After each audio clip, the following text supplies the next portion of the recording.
You white liberals have a lot of nerve. That's identity politics. You white liberals hate when black men vote Republican. You hate when black men say that they like being American citizens. You hate when black men say that we want to have a border. You hate when black men say stop sending our money to the Ukraine. And you go to the WWE politics to try and defend your latent racism. That's what it is. Hold on a second, Royce. Aren't you against identity politics? Absolutely. So what are you talking about white liberals for, especially when what do you I'm mean? a Hispanic Jewish immigrant from Argentina? Yeah, right, but you have a white liberal ideology. I really appreciate you being on today. Your latent racism is obvious. Make sure you post the interview. Don't be a coward. David Pakman decided to bring Royce White onto his show. And honestly, that turned out to be one of the biggest mistakes he could have possibly made. Why? Because Pakman, on his own platform, was utterly demolished and humiliated by Royce White. It wasn't even close. Let's dive right into this clip where you'll see how Pakman got completely destroyed. The embarrassment was written all over his face. You could tell by his expression that he knew exactly what was happening. He was getting demolished, plain and simple. He couldn't keep up, he couldn't recover, and it was absolutely obvious. Let's roll the clip and watch Pakman try and fail to keep up with Royce White. Societal-wide basis. Okay. I don't want to use all our time on this, but it sounds like we're not going to get any more examples, and the audience can kind of judge that for themselves. Hey, you can pick anybody you want. The whole Me Too movement was based on the claim that we should believe all women. Do you think we should believe all women? Well, that we've already talked about. It's a completely different question, and it has to do with what is the responsibility of police to investigate Wait a second. It has nothing whatever. Wait a second. It's not a different question. It's not a different question at all. It certainly does, because there are fundamental rights of being an American citizen, one of which has always been the presumption of innocence. Number one. So there is complete merit to bring it into question when we talk about American citizenship.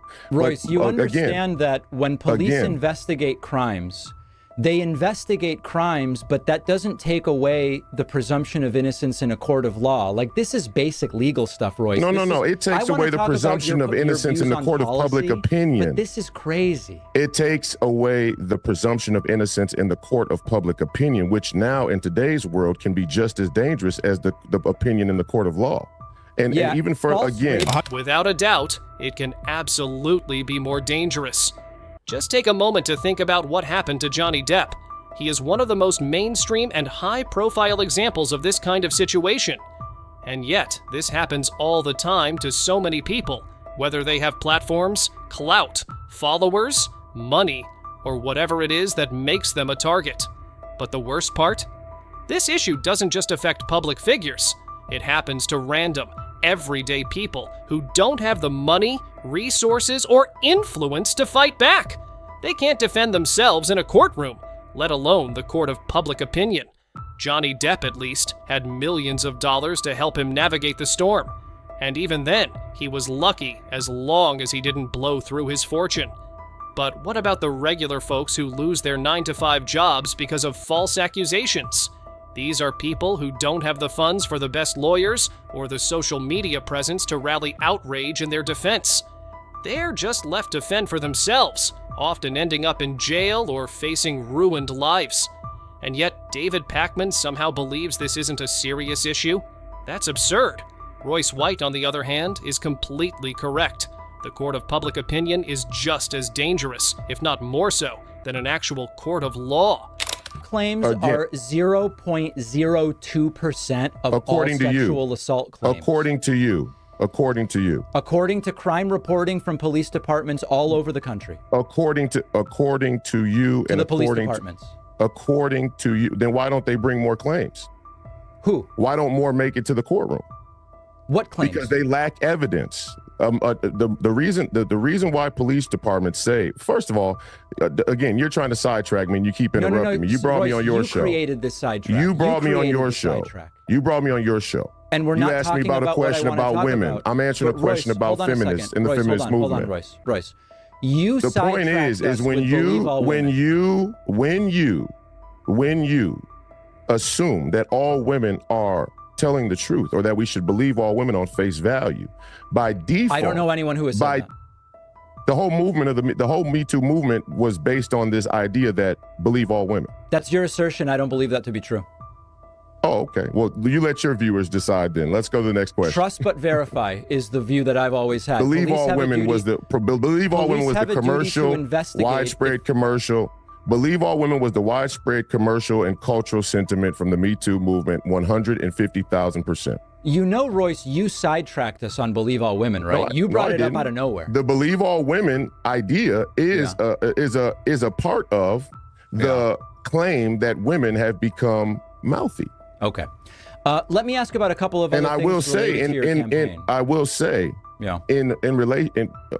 that vein,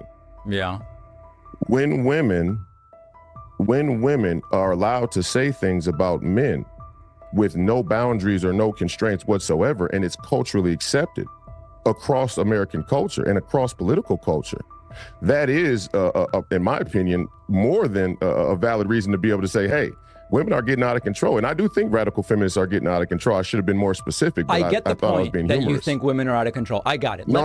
I said radical feminists are out of control. Be clear. And they are. That's why they're bringing... If you enjoy content like this, make sure to leave a like and subscribe to the channel. Seriously, it helps me out more than you can imagine and allows me to keep bringing you videos like this. Now, let's jump back into the discussion. And their children to drag stripper shows. Let me ask about a couple of things. Do you think that's okay? Do you think it's okay to sexualize children at drag stripper shows? I don't think the children are being sexualized if they go to a drag show. No, I just don't think that that's the sexualization. You don't think children are being? Would it be okay for me as a grown adult male to take underage kids to a regular strip club? I don't think they're allowed. No.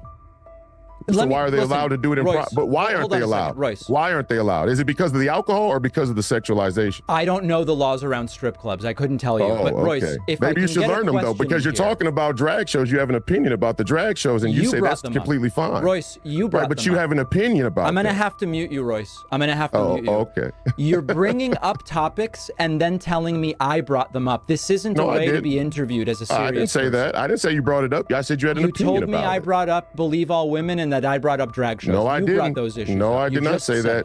They'll be able to watch it back and see for themselves how it went. I didn't say you brought it up. I brought it up. I'm going to bring up every topic I want to bring up.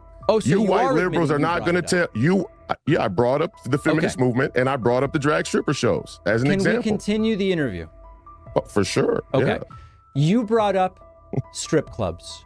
It was recently revealed you spent campaign donations at a strip club. Is that true? That's not true.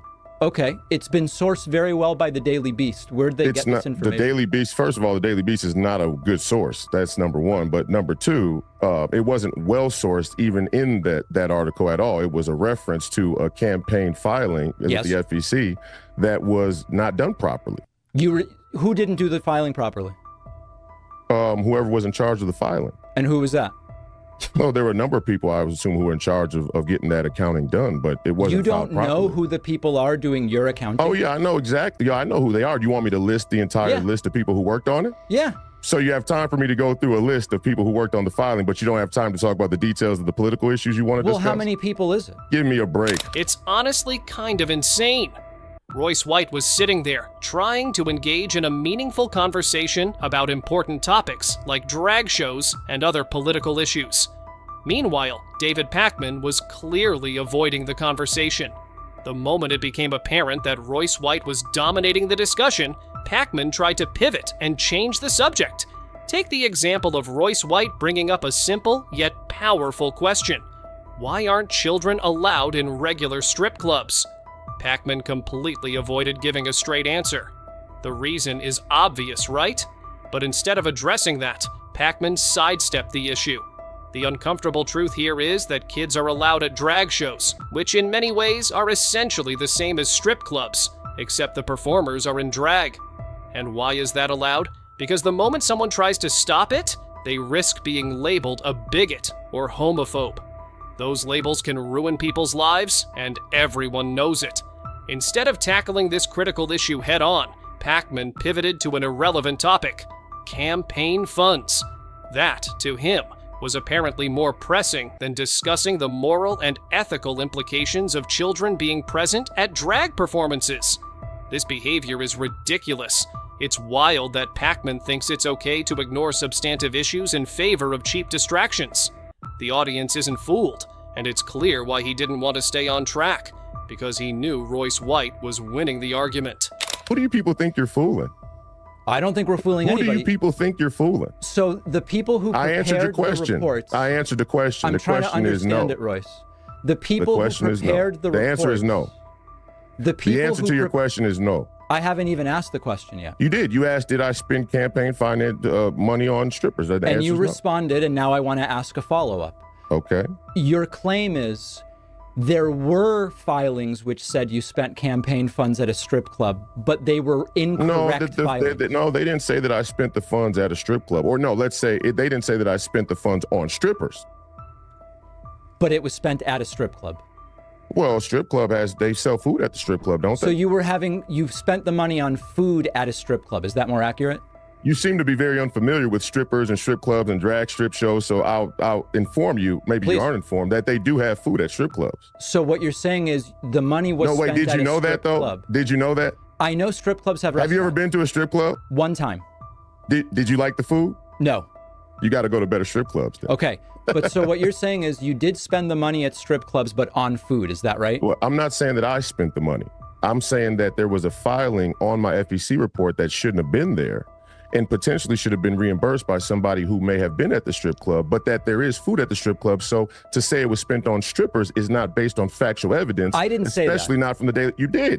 I said it's strip club, not strippers. No, well, okay. Well, that's what's implied by the Daily Beast. It's the same thing you're saying, right? So we agree. But that's what's been implied by the Daily Beast and other people as well. Money was spent at a strip club by someone else in your campaign on That's food. what's been implied by the Daily Beast and other mainstream media outlets as well. And what's the truth? I just told you. Someone else bought food at a strip club with campaign funds. No, I told you about the FEC filing. You seem to have a lot of time for this one. Well, it's because you're so obviously lying. Okay. I'm so obviously lying? Yeah, just tell me the truth. So did a staffer spend money on food at a strip club? You white liberals have a lot of nerve. That's identity politics. You white liberals hate when black men vote Republican. You hate when black men say that they like being American citizens. You hate when black men say that we want to have a border. You hate when black men say stop sending our money to the Ukraine. And you go to the WWE politics to try and defend your latent racism. That's what it is. Hold on a second, Royce.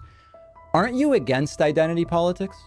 Absolutely. So what are you talking about white liberals for, especially when what do you I'm mean? a Hispanic Jewish immigrant from Argentina?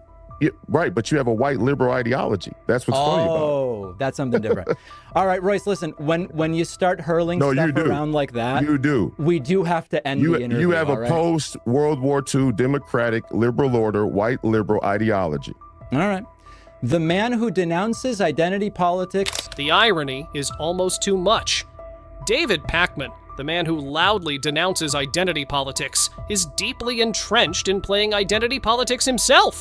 Sure, you could argue that technically Royce White engages in it too, but Pakman takes it to a whole new level. He claims to be Hispanic, but whether or not that's true doesn't really matter. The issue is how he leans into this white savior complex, just as Royce White pointed out. It's honestly cringeworthy. When black people, like Royce White, challenge the white liberal narrative, it's like Pakman can't handle it. You can almost hear the internal monologue, "We're working so hard to save you.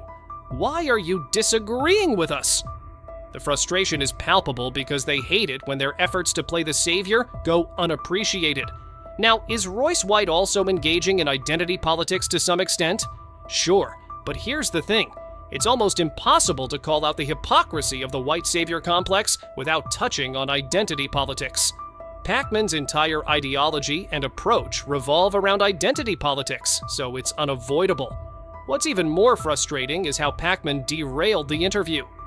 This was supposed to be a discussion on political topics, but he kept dragging it back to irrelevant personal attacks. Why would Royce White, or anyone else for that matter, sit there and openly discuss campaign spending details on Pakman's show? That's not just unreasonable, it's absurd.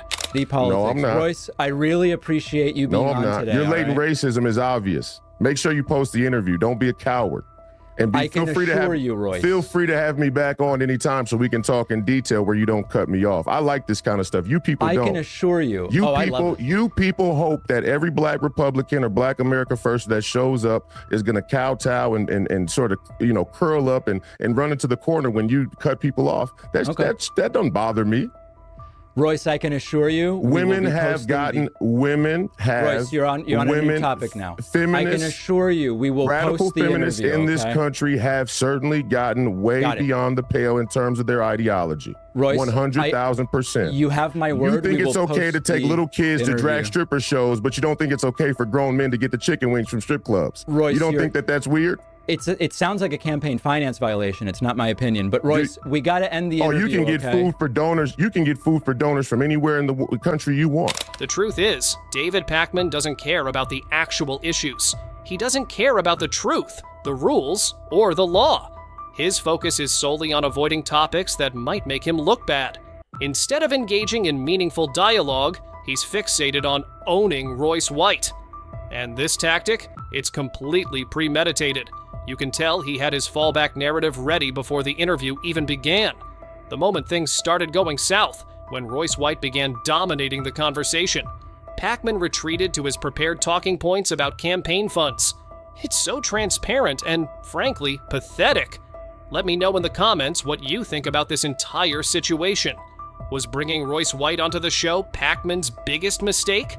And what's your take on how the discussion unfolded?